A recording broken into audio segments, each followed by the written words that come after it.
On va passer la parole à votre voisin. Donc, Cyril Kouf, on va aborder un autre aspect de la vie en entreprise. Donc, je rappelle que vous êtes également doctorant, que vous explorez les liens entre les environnements de travail et les capacités de concentration des salariés. Absolument. Alors, là aussi, en quelques mots, la nature de vos études. Alors d'ailleurs, on parle d'environnement de travail, mais vraiment au sens large. C'est-à-dire qu'on parlait de l'exemple de l'open space tout à l'heure, mais finalement, il n'y a pas que ça. C'est l'environnement social, c'est aussi l'environnement technologique. Donc c'est un petit peu tout ça qui est l'objectif de mon étude. Et au final, ça fait déjà 2 ans que je travaille en fait sur ces facteurs, disons, du travail qui vont influencer les capacités de concentration, puisqu'on sait que la concentration, en fait, c'est la base de tout, notamment pour les ouvriers de la connaissance qui ont besoin de se concentrer pour créer ce qu'on leur demande au quotidien, de produire du livrable, finalement, d'être apte à répondre à toutes les situations du quotidien. Et on voit des changements de plus en plus violents finalement pour les collaborateurs, notamment le fait d'être installés tous ensemble dans le même espace de travail. La question qu'on se pose, c'est justement, est-ce que finalement, ça ne serait pas plus délétère, plus impactant pour la concentration? Donc il y aurait un coût caché finalement à ce type d'environnement de travail. Justement, on va embrayer parfaitement sur le fameux open space, puisque un certain nombre de collaborateurs que l'on connaît sont confrontés à ce type d'espace de travail. Alors, est-ce que c'est profitable aux salariés et donc à l'entreprise? Oui. Uniquement à l'entreprise? Ça dépend de tout un tas de facteurs. L'entreprise y gagne immédiatement, bien sûr, sur les coûts immobiliers, puisque l'objectif, depuis les années 70 en France, si l'open space se généralise finalement, c'est parce que les coûts immobiliers explosent et qu'on a un intérêt immédiat pour une entreprise à mettre en place ce type d'environnement de travail. Maintenant, la question qu'on se pose, c'est est-ce que ça n'aurait pas un coût caché finalement pour les salariés d'être dans ces espaces-là? Là, je veux une réponse en demi-teinte. C'est-à-dire que finalement, dans le travail, on n'est pas toujours en train de réfléchir purement pour faire du livrable. On interagit également avec ses collègues. On a besoin d'échanger de l'information, on a besoin finalement d'être disponible et d'être, je dirais, interruptible, c'est-à-dire finalement d'être ouvert à la discussion, à n'importe quel moment. Donc, pour les métiers qui purement justement ont besoin d'interaction entre les différents collaborateurs, l'espace de travail ouvert, l'open space, finalement, ça peut être une solution envisageable. Maintenant, il y a d'autres corps métiers, justement, je pense aux juristes, qui ont besoin de se concentrer énormément, d'avoir assez peu de disponibilité et au contraire beaucoup de focus attentionnel. Et cela, l'espace de travail ouvert ne sera pas forcément le meilleur. Donc, réponse mitigée. Donc sur les professions intellectuelles supérieures, il vaut mieux un bureau, et sinon on est condamné à l'open space. Sauf que finalement, dans les professions intellectuelles supérieures, j'ai tout un tas d'exemples finalement de chercheurs qui ne sont pas en espace isolé, mais je pense au Centre national d'études spatiales à Paris, par exemple, avec tout un tas de chercheurs qui ont besoin de réfléchir à beaucoup de choses, et qui finalement sont tous en open space maintenant. Donc, on arrive à mesurer, à comparer la concentration du même individu, entre guillemets, en open space et en bureau, et donc quelque part de sa productivité. Donc je reviens à l'intérêt pour l'entreprise. Oui, on y arrive. Les indices sont pas de toute façon, c'est pas un thermomètre extrêmement fiable. On essaie de se poser des questions avec différents indices. On a des indices subjectifs, donc on va faire passer des questionnaires, on va faire des sondages d'opinion, etc. C'est une partie en tout cas du matériel que j'utilise. Et après, il y a des indices un petit peu plus objectifs, on va dire. Donc on peut faire par exemple des entretiens 360 pour voir justement la qualité de la production.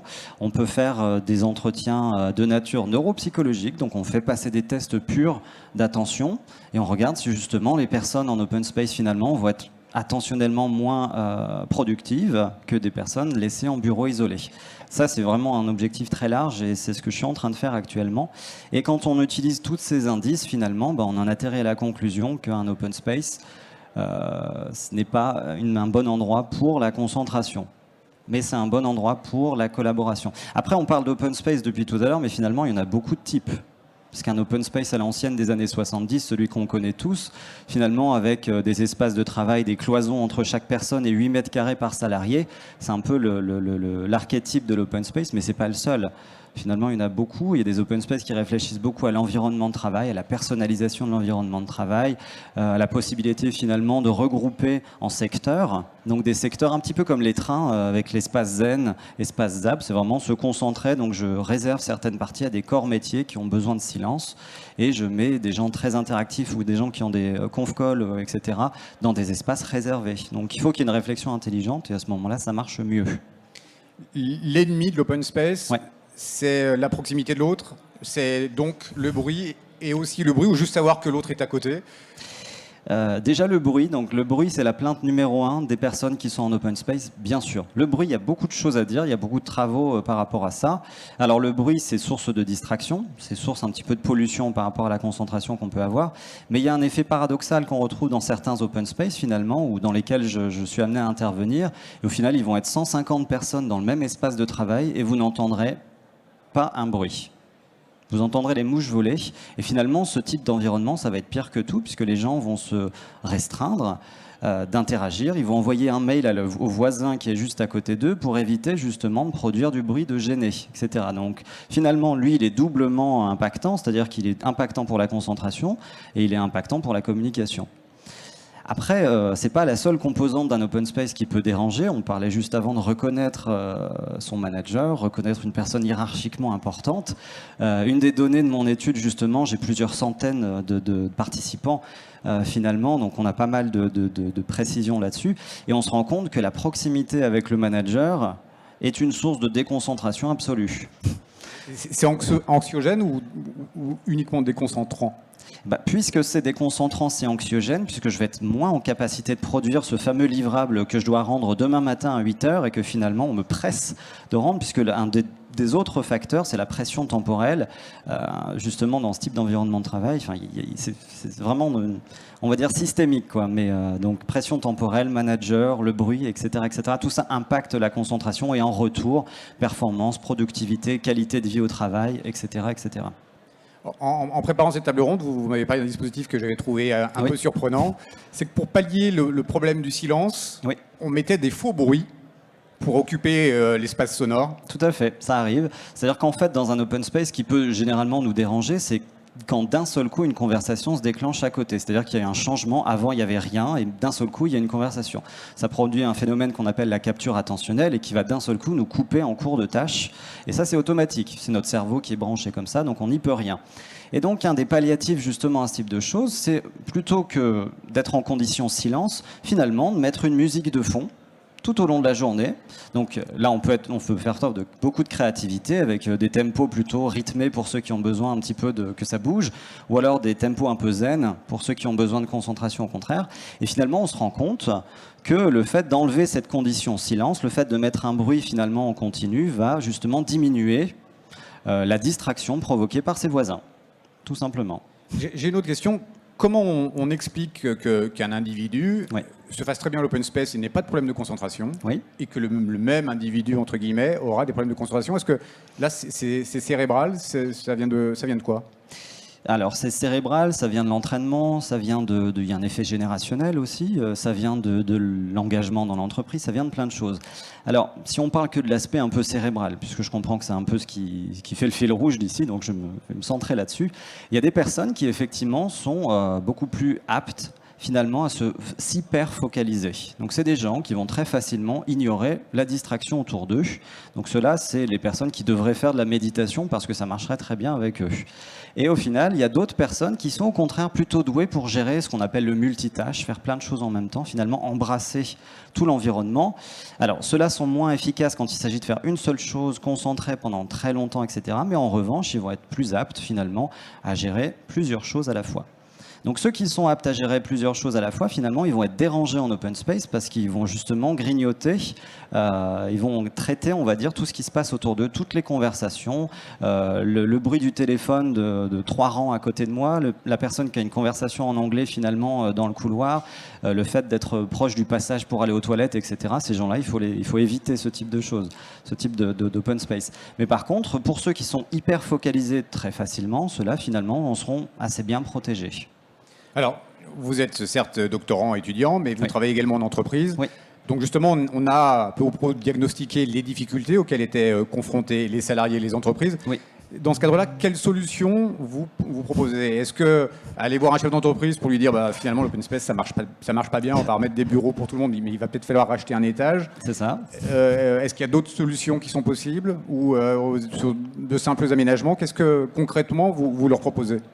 Concrètement, ce qu'on peut proposer, c'est déjà une réflexion sur l'installation. C'est-à-dire qu'au-delà du fait de parler de racheter un étage, on peut simplement essayer de repenser la façon dont c'est déjà installé, c'est-à-dire les locaux, comment on les a, essayer de voir un petit peu, par exemple, les fiches de poste individuelles pour voir, finalement, ce métier-là, il est composé de 65% de phoning, de 10% de nomadisme et du reste en concentration. Celui-là, il n'a peut-être pas besoin d'avoir un environnement clos avec une forme de protection de sa concentration. Pour d'autres, comme des métiers juristes, là, il va peut-être falloir le faire. Donc ce serait un diagnostic finalement qu'on pourrait proposer pour justement favoriser l'émergence de concentration.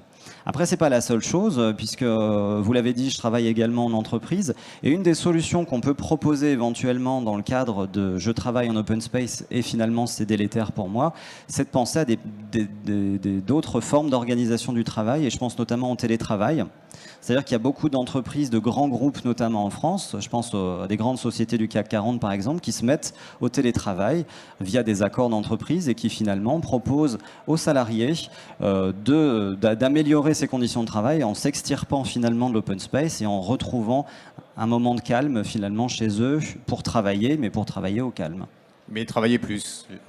Mais travailler plus, puisqu'on sait que les télétravailleurs, effectivement, sont plus productifs de par l'amélioration des conditions de travail, mais aussi parce que la journée a tendance un petit peu à s'allonger. Mais ça, c'est un autre débat. Justement, alors c'est vrai qu'on va revenir au cerveau, mais justement, les chefs d'entreprise et les syndicats, les CHSCT, comment ils vous accueillent en entreprise quand certains ont des plaintes et d'autres un peu moins? Eh ben, les CHSCT, les IRP, donc les instances représentatives du personnel, accueillent à bras ouverts ce type d'études, puisque justement, leur objectif, c'est d'essayer de montrer quels sont les risques, finalement, d'environnement de travail partagé par tous. Donc il y a un espèce d'a priori de leur part, de toute façon, effectivement, sur le fait qu'un environnement de travail partagé, c'est une mauvaise chose. Donc, si vous voulez, l'étude les intéresse parce qu'ils aimeraient bien que ça aille dans leur sens.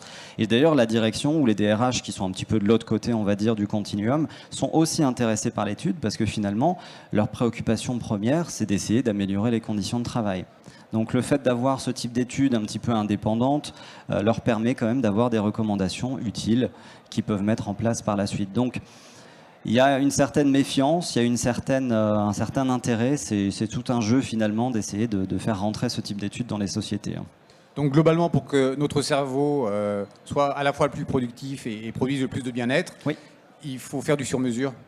Il faut faire du sur-mesure, que ce soit fiche de poste par fiche de poste, employé par employé, parce que c'est pas parce qu'un poste finalement est d'une telle nature que tout le monde va s'y adapter. Il faut faire de l'ergonomie pour le poste, l'ergonomie pour l'employeur, l'ergonomie pour le collaborateur, c'est pour tout le monde. En les confrontant aux réalités économiques de l'entreprise. Absolument. Donc c'est parfois peut-être compliqué. Tout à fait. Je crois d'ailleurs que vous recherchez encore des sujets d'études. Alors s'il y a des chefs d'entreprise, je sais pas, dites-nous 2 mots là-dessus. Éventuellement, rapidement. Donc il me reste encore un petit peu de temps, c'est-à-dire que les études que je mène pour l'instant, c'est des études, comme je vous ai dit, via la récolte de données de type sondage, etc.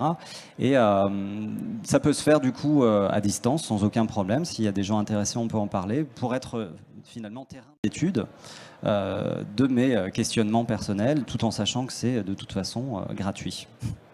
Donc, venez me voir si ça vous intéresse.